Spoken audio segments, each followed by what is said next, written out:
Mumbai, called as the city of dreams, where millions come on a daily basis to make a living.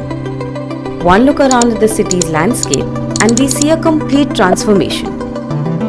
Be it the serpentine roads or swanky high rises, all these are telltale signs of a sparkling mega city. Or so the government wants us to believe. Since the past decade, the government has been tempting Mumbaikars with an attractive buffet of promises, ranging from affordable housing to high-end infrastructure, more open spaces, more jobs, more promises.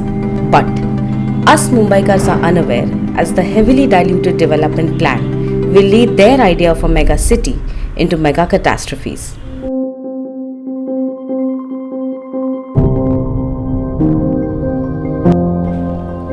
Take for instance the DP 2034 provisions on layout open spaces. Typically, a layout open space is an open space which is provided on a plot and is used as a recreational space for residents. These spaces are also crucial as buffer zones between two buildings, as they allow natural light and ventilation and provide access to emergency services like fire engines and ambulances. Significantly, during flooding and heavy rains, these spaces allow for groundwater seepage. But now, as per the DP 2034, these important on-ground layout open spaces can be allowed on building podiums, meaning these layout open spaces will be covered 100% with concrete and will not be on ground, leading rainwater to cause excessive flooding. Mumbai sees an annual average rainfall of 2000 millimeters, which recently went as high as 3000 millimeters. No city in the world is designed to accommodate 100% rainfall within an hour. But to avoid excessive flooding, it is crucial that at least 80% of rainwater seeps into the ground, which is not possible in podium layout open spaces, as podiums enable 100% surface water runoff, leading to 10 times more flooding than the current situation, further burdening the existing archaic stormwater drains in the city.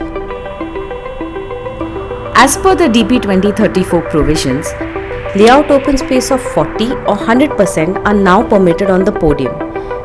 Such provisions are now applicable to the entire planning area of Mumbai, that is 437 square kilometers. What is worse is that these regulations have been implemented without any environmental impact assessment of the city, which means that Mumbaikars may soon have to face flooding till the first floor every monsoon. Further, the planning committee in its report recommended planting of indigenous trees, but the DP has deleted this word, implying that no trees can be planted on these concrete podiums. With concretized spaces like these presented as the answer to the need for open spaces, Mumbaikars are unaware that such deliberately diluted provisions would open up a plethora of problems for them. And this does not end here. In the face of these dire consequences, it would be far more difficult for emergency services to reach such poorly laid out buildings, increasing the threat to the lives of the residents. Further, due to climate change, such concretized podiums will lead to a heat island effect, worsening the already increasing temperatures, along with further damaging the poor air and water quality and the spread of greenhouse gas emissions. Nowhere else in the world does any government create such life-threatening situations for its residents. Not only this, these provisions are in direct violation of a 2013 Supreme Court judgment that mandates 100% of the layout open space to be provided on the ground. By allowing podium layout open spaces, the government has practically concretized Mumbai, falsely advertising this as the answer to the city's problems.